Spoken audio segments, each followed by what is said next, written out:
Imagine if when you went to church, you didn't actually have a copy of the Bible your whole life, no copy of the Bible. And even if you had it, you couldn't read it because if you could read, it was in a different language that you couldn't read. And then when the pastor got up and preached, that the sermon was in a language you didn't understand. And that was the situation for the vast majority of people in the medieval church. So you have all these beautiful stained glass paintings and windows and things like that. And that was so people have something to do in church. You could look at the stories and remember some of the stories you've been taught as the Mass is going on in Latin. Then imagine something happens where all of a sudden the Bible's been translated into a language that you understand. And because of the printing press, now there's copies of it available, and you're able to actually get copies or pieces of it and start reading it for yourself. And that's what happened in the 1500s. Martin Luther translated the Bible into German, and because of the printing press, now the Germans were able to largely have access for themselves and were able to start reading it for themselves.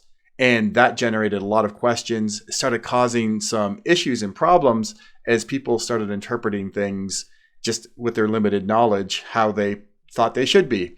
It caused a lot of confusion. If you study that period, there's a lot going on. I don't want to get too far out into the weeds on that.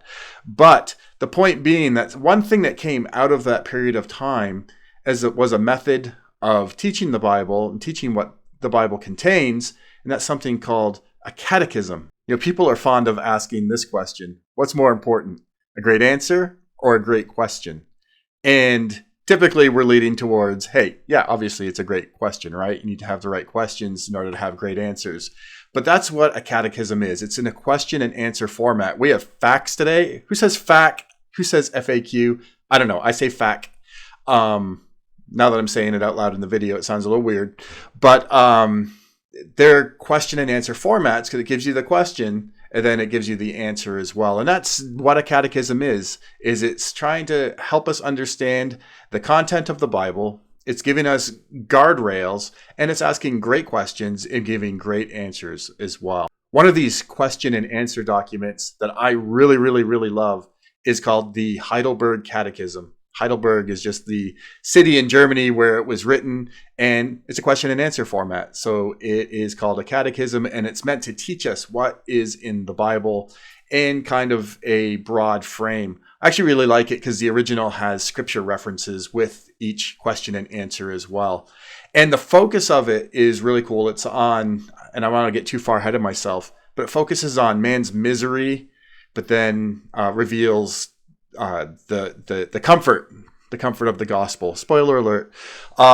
Misery and comfort, and the whole thing is structured in a really cool way. And I'm not going to spoil that right now. We'll get into the structure of it, and has a lot of things that you probably wouldn't expect, like how it treats the 10 Commandments. Anyways, I'll just kind of tease that out there for you guys to click on future videos. So to be perfectly blunt, a big part of the reason for this video is for my Protestant brothers and sisters out there who get uncomfortable with words like catechism. Just wanted to be very clear what a catechism is. It is a question and answer document to help us learn what's in the Bible. And I think if you hop on board and come along, that you're really going to love it, that it's going to have a lot of gold in there. It's going to be a lot of fun. It is a historical document from a particular period of time. So there's probably going to be some language that comes up. There's probably going to be some concepts that come up that were especially important to people in that period of time. And we'll talk about those things as we go. But man, it is a rock solid. It is so comforting. It is it's a beautiful piece of literary art, and it is like bringing forth the gospel like crazy. I love it. So hopefully you'll come along and learn a lot with us as we go.